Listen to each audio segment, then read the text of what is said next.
Hello दोस्तों, स्वागत है आपका हमारे YouTube चैनल वंचित वॉइस के अंदर। वीडियो में आगे बढ़ने से पहले मैं नए आने वाले दोस्तों से कहूँ कि वो हमारे YouTube चैनल को सब्सक्राइब जरूर कर लें और साथ में जो बेल का आइकन दिया गया है उसको भी दबा दें। आज हम बात करेंगे सीमांचल के एग्जिट पोल के बारे में। पूर्णिया, जिसको आम जुबान में कहते हैं, इसके अंदर 4 जिले आते हैं: पूर्णिया, कटिहार, अररिया और किशनगंज। चारों विधानसभाओं के ऊपर चारों लोकसभा सीटों के ऊपर 6 असेंबली सीट यानी कि विधानसभा सीट है, जो 24 सीटें होती है। यहाँ पर मैं आपको बता दूं कि हर पार्टी को जनता ने बखूबी तरीके से मत दिया था। किशनगंज जिले की अगर बात की जाए तो 22 विधानसभा में अगर बात करें तो आरजेडी 2015 विधानसभा के अंदर चुनकर आई थी, लेकिन जनता को 2015 विधानसभा इलेक्शन के अंदर आरजेडी के जरिए क्या मिला ये आप सभी जानते हैं। सीमांचल के अंदर पिछड़ापन की उम्मीदें आप बहुत ही अच्छी तरीके से लगाए बैठे थे आरजेडी से, जो आरजेडी ने पूरी तरह से साबित कर दी है। किशनगंज की एक और विधानसभा सीट आती है आमोर। आमोर विधानसभा के अंदर मैं आपको बता दूं कि भारतीय जनता पार्टी ने विजय अभियान चलाया था और वो जीत गई थी, लेकिन मैं आपको बता दूं क्या कुछ हासिल हुआ भारतीय जनता पार्टी के जरिए ये आप सभी जानते हैं। कोचा दमन की अगर बात की जाए तो जनता दल यूनाइटेड यहां पर भारी अक्सरियत से चुनकर आई थी।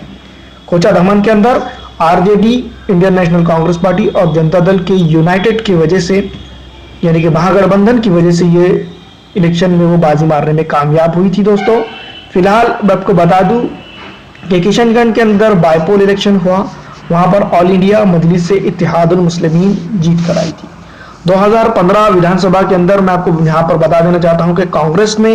यहाँ कब्जा जमाया था और 4 साल में डेवलपमेंट के नाम पर उसने कुछ भी नहीं किया, जिसकी वजह से यहाँ पर ऑल इंडिया मजलिस से इत्तेहादुल मुस्लिमीन बाईपोल इलेक्शन के अंदर चुनकर आई। अब बात करिए ठाकुरगंज के अंदर, तो ठाकुरगंज के अंदर जनता दल यूनाइटेड के विधायक जी हैं और डेवलपमेंट के मामले में जनता दल यूनाइटेड का बढ़िया हाथ है, ये आप सभी जानते हैं। जिस तरह से पस्तहाली पूरे बिहार की है तो सीमांचल तो फिर सीमांचल है, उसके अंदर फिर किशनगंज जिला हो तो आप सभी जानते हैं क्या कुछ हो सकता है। दोस्तों, जैसा कि मैं आपको बता दूं कि किशनगंज और जितने पूरे जो सीमांचल के अंदर सीट्स है वो 24 सीट्स है, यानी कि 24 सीटें यहाँ पर विधानसभा के लिए है।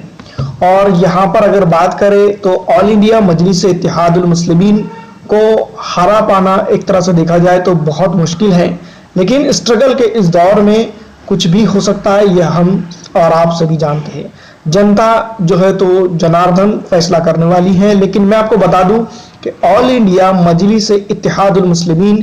फिलहाल अगर बात की जाए तो बिहार के सीमांचल के अंदर 24 सीटों के ऊपर उसको हरा पाना मुश्किल है। लेकिन हमने जब यहाँ पर जमीनी स्तर के अंदर अगर बात की जाए, ग्राउंड जीरो की अगर बात की जाए, तो उसके ऊपर हमने रिसर्च किया, जिसमें हमने पाया कि ऑल इंडिया मजलिस से इत्तेहादुल मुस्लिमीन 24 सीटों में से 18 सीटों के ऊपर एक निर्णायक तरीके से अपना मत रखती है। और मैं आपको बता दूं कि जिसके अंदर 24 सीटों में से वो जीत दर्ज करने वाली यहाँ पर 12 सीटों के ऊपर है और करीब करीब 12 से 13 सीटों के ऊपर भी वो जीत दर्ज कर सकती है। इसके अलावा मैं आपको बता देना चाहता हूं कि दोस्तों, दूसरी इसमें भारतीय जनता पार्टी सबसे निचले दर्जे की यहाँ पर पार्टी साबित हो सकती है। 24 सीटों के अंदर उसको 0 या फिर 1 सीट यहाँ पर हासिल हो सकती है। वैसे मैं आपको बता दूं जनता दल यूनाइटेड की अगर बात करें तो पूरे बिहार के अंदर जनता दल यूनाइटेड सिकुड़ती हुई नजर आ रही है और सीमांचल के अंदर खास करके मैं आपको बता दूं यहाँ पर भी वो सिकुड़ रही है। बिहार के सीमांचल के ऊपर अगर बात करें तो यहाँ पर मेन मुकाबला अगर मध्य का मुकाबला अगर बात करती जाए तो यहाँ पर जनता दल, आरजेडी यानी कि राष्ट्रीय जनता दल और AIMIM के बीच देखने को मिल सकता है 2020 विधानसभा क्षेत्र के इलेक्शनों के अंदर। मैं आपको बता दूं कि जैसा कि आप सभी जानते ही होंगे कि जिस तरह से बिहार के सीमांचल की पिछड़ापन की बात अगर करें, पहले तो पूरा भारत देखें, फिर भारत के अंदर बिहार का पिछड़ापन देखें और पूरे बिहार के अंदर सीमांचल का अगर पिछड़ापन की बात की जाए तो ऑल इंडिया मजलिस इत्तेहादुल मुस्लिमीन इसके लिए लड़ते हुए दिखाई दे रही है और वो बात करती है आर्टिकल 371 के बारे में, यानी कि स्पेशल पैकेज या फिर स्पेशल दर्जा के बारे में, जो 24 सीटों के ऊपर ऑल इंडिया मजलिस इत्तेहादुल मुस्लिमीन अपना दावा रख रही है। लेकिन मैं आपको बता दूं कि जिस तरह से ग्रामीण जगहों पर जो है तो अभी भी पूरे सीमांचल के अंदर ऑल इंडिया मजलिस इत्तेहादुल मुस्लिमीन पहुंचने में नाकाम हुई है, ये बात हम सभी जानते हैं। बहुत बार यहाँ पर ऐसे इल्जामात लगे कि ऑल इंडिया मजलिस इत्तेहादुल मुस्लिमीन भारतीय जनता पार्टी की तरफ से काम कर रही है, लेकिन ऐसा कुछ तो दिखाई जरूर नहीं देता है। जब भी जहाँ की जनता यानी कि हर पूरे हिंदुस्तान के अंदर हम देख सकते हैं कि जनता ऑल इंडिया नेशनल कांग्रेस यानी कि इंडियन नेशनल कांग्रेस को वोट देती है, वो फिर भारतीय जनता पार्टी में प्रवेश कर लेते हैं किसी न किसी तरीके से। तो दोस्तों, जिसको देखते हुए अब जनता ने भी मूड बना लिया है और यहाँ का जो एग्जिट पोल मैं आपको बता देने जा रहा हूँ, इसको और आने वाले विधानसभा इलेक्शन के बाद जो रिजल्ट होंगे उसको आप मैच करके देख सकते हैं। 24 सीटों का एग्जिट पोल मैं आपको बता देना चाहता हूँ सीमांचल का। तो यहाँ पर सबसे पहले कम दर्जे में अगर कोई पार्टी सीट हासिल करती दिखाई दे रही है तो वो है भारतीय जनता पार्टी, जो 0 से 1 सीट के ऊपर कामयाब हो सकती है 2020 विधानसभा इलेक्शन के अंदर। फिर उसके बाद आता है दोस्तों नंबर जनता दल यूनाइटेड का यानी कि JDU का। तो 0 से 3 सीट के ऊपर वो कामयाब यहाँ हो रही है। और इसके बाद कम्युनिस्ट पार्टी का नंबर हम लेंगे तो यहाँ पर कम्युनिस्ट पार्टी भी बहुत ही मतलब एक तरह से देखा जाए तो अच्छे वोट्स उसको यहाँ पर अब तक की मिलते आए हैं, लेकिन अब की बार वो यहाँ पर 0 से 2 के ऊपर सिकुड़ते हुए नजर आएगी।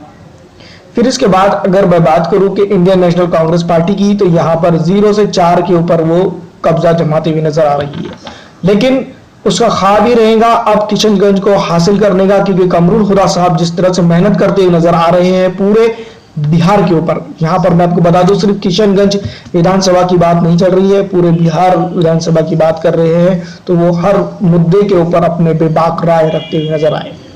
और इसी के साथ साथ मैं आपको बता दूं 1 साल जनता ने उनको दिया था, जिसमें से 4 से 5 महीने तो लॉकडाउन में कट गए, लेकिन फिर भी उन्होंने जो कुछ किया है वो सराहनीय है। उनके बेदाग चरित्र को भी जनता सराह रही है और आने वाली विधानसभा के इलेक्शन के अंदर जनता फिर एक बार उनको वोट देगी, इस तरह की बातें भी कर रही है। तो दोस्तों 24 सीटों के ऊपर अगर देखा जाए तो यहाँ पर सबसे बड़ी पार्टी जो RJD और ऑल इंडिया मजलिस इत्तेहादुल मुस्लिमीन बनकर उभर सकती है, लेकिन ऑल इंडिया मजलिस इत्तेहादुल मुस्लिमीन और RJD यानी कि राष्ट्रीय जनता दल को यहाँ पर बहुत ज्यादा मेहनत करने की जरूरत है। जिस तरह से मैं आपको बता देना चाहता हूं फिर एक बार कि RJD पिछली विधानसभा इलेक्शन के अंदर जैसा बड़ी पार्टी बनकर उभरी थी, अब की बार भी वो बड़ी पार्टी बनकर उभरते हुए दिखाई जरूर दे रही है, लेकिन आने वाले दिनों के अंदर उसको अगर सत्ता बनानी होगी तो ऑल इंडिया मजलिस से इत्तेहादुल मुस्लिमीन को साथ लेना जरूरी होगा। अगर वो ऐसा नहीं करते हैं तो यहाँ पर चौकोनिया सरकार बनते हुए दिखाई देगी और वो भाजपा के नेतृत्व में बन सकती है। दोस्तों, पहली बात मैं आपको बता दूं कि भारतीय जनता पार्टी पूरे बिहार के अंदर सुकड़ रही है। दूसरी बात, जनता दल यूनाइटेड भी सुकड़ रही है, RJD का फैलाव हो रहा है और वहीं ऑल इंडिया मजलिस इत्तेहादुल मुस्लिमीन का एक स्टेटस बिहार के अंदर बनता हुआ दिखाई दे रहा है और वो यहाँ पर बड़े पैमाने पे उभरते हुए दिखाई दे रही है। ऐसे हालात में जब ऑल इंडिया मजलिस इत्तेहादुल मुस्लिमीन अगर पकड़ कमजोर कर देती है तो सीमांचल के अंदर भी उसको हार का सामना करना पड़ सकता है। लेकिन जिस तरह से पूर्णिया, कटिहार, अररिया, किशनगंज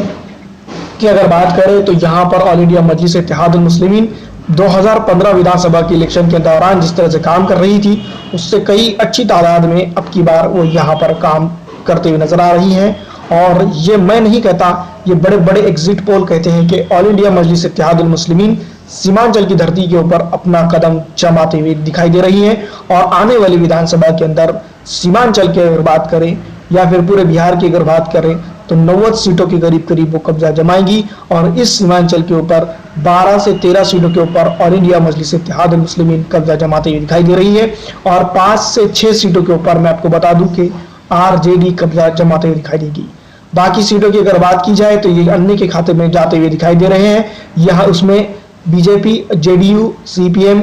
ऐसे बहुत सारी दूसरी पार्टियां हो सकती है जो गठबंधन के तौर पर लड़ते हुए भी दिखाई देंगी।